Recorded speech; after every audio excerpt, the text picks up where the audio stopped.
कहाँ से पढ़े लिखे हैं, डिग्री उनकी कोर्ट दिखाता नहीं है, उसके बाद कहता है जी डिग्री मांगोगे तो आपके ऊपर ये हो जाएगा, आपके ऊपर वो हो जाएगा। उसके बाद कितने सारे लोग निकल के आ रहे हैं कि हाँ जी हम उस कॉलेज से पढ़े हैं, जिस कॉलेज की ये बात करते हैं हमने तो कभी देखा नहीं छुपे रुस्तम आदमी को, कहाँ से छुप के आते थे और कहाँ को पढ़ के जाते थे। तो आपको समझना पड़ेगा साहब, इस देश में डिग्री मांगने पे प्रधानमंत्री की जज जो है वो गैर हाजिर हो जाता है। उसको पता है कि मैं सुनवाई कर दूंगा तो मेरा तबादला ऐसी जगह अंडमान निकोबार में कई टट्टे खूह में डालेंगे, भाई साहब कुत्ता भी मेरे को देखने नहीं आएगा, मैं क्या करूंगा, जज की भी मजबूरी है। तो आपको ये समझना पड़ेगा, डिग्री होगी तो दिखाई देगी। सच बोलो प्रधानमंत्री जी, चौड़े में बोलो हाँ मैं गवार हूँ, उसके बाद भी मैं यहाँ तक हूँ, लेकिन दुनिया आपका समर्थन करेगी। मोदी जी आप ये बात बोलिए ना कि हाँ भाई मैं गवार हूँ और उसके बाद भी मैं देखो प्रधानमंत्री तक बनाऊं, आप लोगों के लिए प्रेरणा बनोगे। आप जबरदस्ती अपने आप को दिखा रहे हो मैं डिग्री वाला, मैं डिग्री वाला। उन्होंने बोला था ज्यादा पढ़ा लिखा नहीं हूँ। हाँ तो फिर आप यही समझो ना, जब एक बारी मंच, हमने तो वो वीडियो भी देखी, चाय पीते पीते प्रधानमंत्री बोल रहे कि मैं 10वीं से आगे नहीं पढ़ पाया, हमारी घर की मजबूरियां थी। एक तरफ तो वो ये कहते हैं, एक तरफ वो कहते हैं कि जी मैंने पॉलिटिकल साइंस में बीए कर लिया, मैंने एमए कर लिया। तो ये सब कुछ समझना पड़ेगा, डिग्री है ही नहीं साहब, डिग्री क्या दिखाएंगे। और डिग्री शब्दों में होती है, मर्यादाओं में होती है। डिग्री अगर किसी इंसान की होती है तो उसकी शब्दावली में होती है। प्रधानमंत्री जी की शब्दावली हम लगातार सुनते आ रहे, गिरते स्तर की पाई गई है, कई मंचों से पाई गई है। तो आप उनको एजुकेशन जितनी मर्जी हासिल कर लें पर एक शब्दावली में बदलाव नहीं ला सकते ना। लेकिन जी कभी आप मोदी जी की डिग्री मांगते हैं, कभी कहते हैं कि चाय नहीं बेची, सबूत मांगते हैं चाय के भी। आपको मोदी जी का काम चाहिए, डिग्री चाहिए या चाय की दुकान चाहिए आपको? हाँ ये आपने बहुत अच्छा सवाल पूछा। ये बात अमित शाह जी से बोलिए कि जब उनकी डिग्री लेकर के प्रेस कॉन्फ्रेंस करते ये रही मोदी जी की डिग्री, हमने तो नहीं कहा। अरे आप अपनी झूठी डिग्री क्यों दिखा रहे हो, फिर क्यों दिखा रहे हो आप, जब आपके पास डिग्री है ही नहीं। आप उस जमाने में, जिस जमाने में हाथ से डिग्रियां लिखी जाती थी, आप कह रहे हो कंप्यूटर की प्रिंटेड डिग्री होगी। आप समझो ये तो वही वाली बात होगी कि अडवाणी जी के साथ मैंने फोटो खींची थी जब कैमरा भी आविष्कार नहीं हुआ था।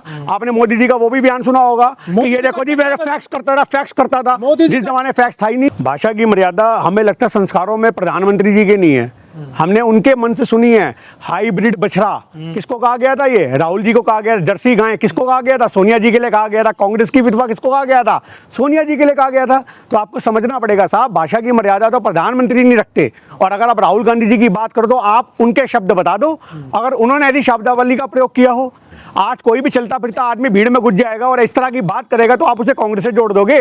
ना तो वो गाली देने वाला मोहम्मद रिजवी, ना तो वो कांग्रेस का बंदा है, ना आज की डेट में कांग्रेस का चुनाव लड़ा बंदा है। तो आप कैसे कह दोगे, ना कांग्रेस का पदाधिकारी, ना कांग्रेस का चुनाव लड़ा लेता। तो कांग्रेस का था, कांग्रेस के मंच पे तो कोई भी चढ़ सकता। और एक मैं फिर बता दूं आपको ये बात, अगर एक रैली आगे जा रही है ना और उसके जाने के बाद मंच पीछे जो होता है उस पर तो आप चढ़ जाओ, कोई चढ़ जाए। भाई साहब मंच पे चढ़ना या ना चढ़ना वो तब तक की बात होती है जब तक वो रैली की यात्रा वहां तक नहीं पहुंची।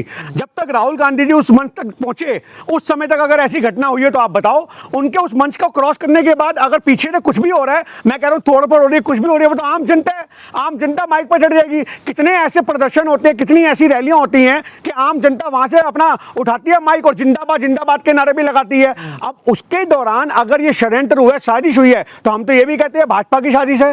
हम तो क्लियर कहते हैं, क्योंकि इनके पास और कोई हथकंडा तो बचा नहीं, क्योंकि राहुल गांधी ने सारी पोल खोल दी। बिहार के अंदर चाहे एसआईआर की हो या चुनाव आयोग की हो या वोट चोरी की हो, उनकी यात्रा लगातार सफलता की सीढ़ियां चढ़ रही है और ये बात भाजपा को हजम नहीं हो रही। तो कहीं ना कहीं तो डाइवर्ट करना था ना भाई साहब, यात्रा को कहीं ना कहीं तो डाइवर्ट करना था। तो डाइवर्ट करने के लिए अपने आप को गाली दिलवाना कौन सी बड़ी बात है। संबित पात्रा जी प्रेस कॉन्फ्रेंस में बोल रहे थे ना कि उनकी माँ तो अब चली गई हैं और उनको लेकर के इस तरीके से बेचारे गरीब से। तो हम तो खुद कहते हैं साहब, माँ की गाली या बहन की गाली तो हमारी संस्कृति या मर्यादा में होनी नहीं चाहिए। पर आपको हम यही बात कहना चाह रहे हैं कि आज हम वो बात भूले नहीं है। ये मर्यादा की बात ये हमसे ना करें, ये मर्यादा की बात जाकर के आप योगी जी के मंच के ऊपर बैठे लोगों को, नेताओं को समझाओ, जिन्होंने 2017 चुनाव के वक्त ये बात बोली थी कि मुसलमानों की बहन बेटी की कब्रें पाड़ो और उनका बलात्कार करो। ऑन रिकॉर्ड है ये बात, आप बात कर रहे हो। जो मुर्दों के साथ बलात्कार करने की नसीहत देते हो और उसमें सोचते कि हिंदू तत्व मजबूत होगा, ये बात उनको समझाओ मर्यादा, ये हमें मत समझाओ। हमें बहुत अच्छे से पता है माँ बहन की इज्जत कैसे रखनी होती है। और अगर फिर भी उसने गाली दी तो किसने समर्थन किया, हमने बोला भाई बहुत सही गाली दी है। आप ये बात बताओ किस बंदे ने बोला, पर हमने ये बोला वो बंदा हमारा नहीं है, माफी मांग लेनी चाहिए। हम कहना चाह रहे हैं ये बंदा हमारा नहीं है, माफी हम क्यों मांगेंगे साहब। कोई चलता फिरता अभी कल को अभी हम यहाँ पे किसी से बात करके हाँ जी मोदी जी के बारे में क्या विचार है, फलाना मोदी का ढिमकाना, तो हम ये थोड़ा कहेंगे भाई साहब हमने बोला है। अब वो चलता फिरता आदमी बोल रहा है, आप उसको पकड़ो जिसने बोला है। हम तो खुद कहते हैं माता जी पूजनी है, एक 100 वर्ष की माता जी के बारे में यह बात कहना, आप शब्द बोलना, हम तो कतई गवारा नहीं करते। पर बीजेपी पटना से लगातार दिल्ली तक आंदोलन कर रही है, देखो। हाँ बिल्कुल, आप देखिए आंदोलन नहीं था, वो हमला था साहब।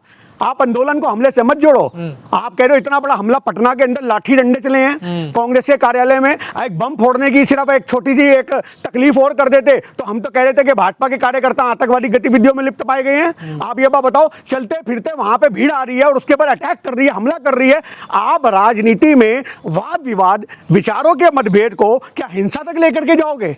आप तो साबित कर रहे हो आप गोडसे के समर्थक हो। आप तो साबित कर रहे हो कि आपको तो बिल्कुल गोडसे वाली जो राह है आपने आज तक उसको पकड़ रखा है। आप जाकर के वहां पे कार्यकर्ताओं को मार रहे हो, पीट रहे हो। अरे जिसने बोला मोहम्मद रिजवी ने, आप उससे जाके पूछो तो सही उसका बैकग्राउंड क्या है, कांग्रेस के कितने प्रदर्शनों में गया वो आदमी पहले, आज से पहले आप बताओ। अमित शाह जी ने कहा है कि जितना इस तरीके से प्रधानमंत्री जी को गाली दिया जाएगा उतना ही कमल खिलेगा। हम तो आपसे कह ही नहीं रहे साहब, उनको तो एक हथकंडा चाहिए था, एक हमले करवाना, मुद्दे को बड़ा करवाना। हम ये बात भूले नहीं है, ये वही देश है और ये वही पार्टी है।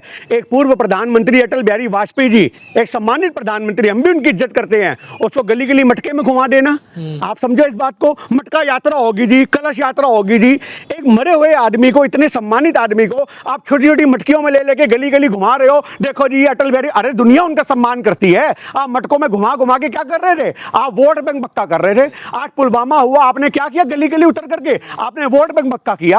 आज हर मुद्दे पे जब कोई शहादत होती है तो आप उन पे वोट मांगते हो। आज आपको गाली देकर के आपने वो मुद्दे को भी वोट बैंक से जोड़ दिया कि गाली दी गई, हमें वोट दो, हम गाली का जवाब वोट से देंगे। अरे आपको समझना पड़ेगा कि हमारे देश के अंदर ऐसी कांड आपको करने वाले भाजपा के ही मिलेंगे। आज से पहले जितनी भी घटनाएं हुई हैं उसमें भाजपा के जुड़े। हम भी इल्जाम लगाते हैं साहब, किसी को 10-20 हजार रुपए देके मंच पे चढ़वा दो। और एक बात बताओ, जब राहुल जी वहां से चले गए, एक आम आदमी अगर वहां पे माइक पकड़ के खड़ा, उसकी वीडियो किसने बनाई? आप सोचो ना साहब, ये पूरा षड्यंत्र था। मोदी जैसी, मेरी बात सुनिए, ये पूरा षड्यंत्र था कि जैसी राहुल जी आगे निकलेंगे, मंच पे एक आदमी चढ़ेगा, वो आदमी मां की गाली देगा और दूसरा आदमी उसकी वीडियो बनाएगा और वहां से वो वायरल होगी। और आप ये कह रहे हो कांग्रेस के बंदों ने तो उसको पकड़ के पीटा तक है। आप वो वाली बात बताओ, वो वीडियो क्यों काट दिया आप लोगों ने? ये वीडियो भी आपने खुद बनाई है और उसको वायरल भी आप लोगों ने किया है। वरना कांग्रेस के मंच पे भाजपा को इतनी दिलचस्पी क्यों? वो रिकॉर्ड किसने किया? और अगर सुन लीजिए, अगर कोई कांग्रेसी उसको रिकॉर्ड करता तो क्या कांग्रेसी उसको वायरल करता? आप मुझे बात बताइए, कौन सा कांग्रेसी उसको वायरल करता? अगर आज हमारे मंच पे, मेरी बात सुन लीजिए, अगर हमारे मंच पे कोई मर्यादा भंग हो रही है तो क्या हम चाहेंगे कि वो मुद्दा पब्लिकली आए? अरे इतना दिमाग तो खुद लगा लो गोबर भक्तों। मोदी जी का डंका बजता है, डिग्री की क्या पूछोगे आप? देखिए, आप डंका बजता है या नहीं बजता, वो डंके तो आप आज बजवा लो। अभी यहाँ मैं आपका इंटरव्यू दे रहा हूँ, मैं अभी यहाँ पे 100 रुपए के पीछे भीड़ खड़ी कर दूंगा, गिन्नी भाई जिंदाबाद, गिन्नी भाई जिंदाबाद। उसके बाद सारे खड़े होंगे, भाई साहब लाओ 100 रुपए हमारा भी दो।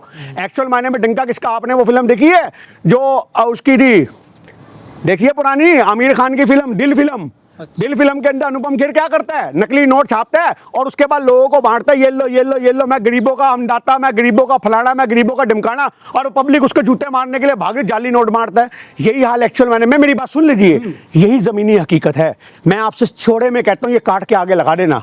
प्रधानमंत्री जी से कहिए मुंह पे गमछा बांधें, अपना भेष बदले, हुलिया, जैसे पुराने जमाने में राजा लोग किया करते थे, और गली गली ना जाकर के चाय की दुकानों पे, फड़ियों पे बैठे और उसके बाद नाई की दुकान में जाकर बैठे और अपना भेष तो बदला होगा, किसी को पता नहीं होगा वो आदमी प्रधानमंत्री है, और पूछे मोदी जी कैसे लगते हैं। जब उनको ऑनलाइन मुंह पे गालियां मिलेंगी ना, तब उनको पता लगेगा गालियों का एहसास क्या होता मोदी जी है। चाइना भारत की हर जनता, गली गली गरीब जनता आपको नजर आ जाएगा। प्रधानमंत्री को अपनी हकीकत क्या है ना, वो उसी दिन रूबरू हो जाएगी। मोदी जी चाइना गए तो एक महिला बहुत खुश हो रही है कि हमें तो जो है भगवान मिल गए हैं, बहुत करते हैं मोदी जी। सारी महिलाएं इनको भगवान मिलती है, हम तो सुरक्षा की बात करते हैं।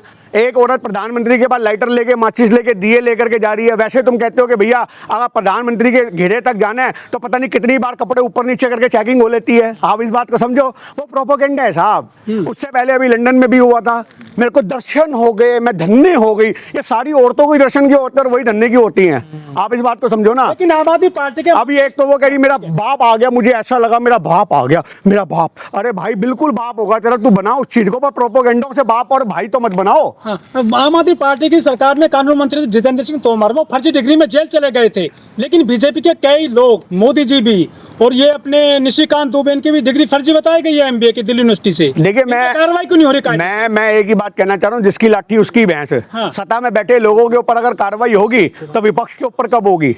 आप इस बात को समझिए। आज जितनी भी ये संस्थाएं हैं उनकी कार्रवाई सिर्फ और सिर्फ विपक्ष को घेरे में लेने के लिए होती है, वोट बैंक पक्का करने के लिए होती है। आज तक ईडी ने छापेमारियां भाजपा के नेताओं पे नहीं करी।